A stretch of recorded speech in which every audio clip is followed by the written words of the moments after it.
શું તમને પણ ઘૂંટણનો દુખાવો છે? શું તમને પણ આ જ ઘૂંટણનો દુખાવો રોજના કામોમાં અડચણ આપે છે? તો આ એક્સરસાઇઝ તમારે દિવસમાં 2 થી 3 વાર કરવી.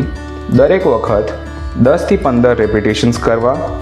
આ એક્સરસાઇઝ રોજે કરવાથી ઘૂંટણનો ઘસારો અટકે છે અને ઘૂંટણના દુખાવામાં રાહત મળે છે. એક્સરસાઇઝ 4 ઘૂંટણને અંદર દબાવવું. આ કસરત માટે દર્દીએ સીધા સૂવાનું રહેશે. હવે એક તકિયો લઈ બંને ઘૂંટણની વચ્ચે મૂકી અને ઘૂંટણને ટાઈટ પકડી રાખો. હવે દર્દીને કહેવાનું કે બંને ઘૂંટણથી તકિયાને અંદરની બાજુ દબાવો.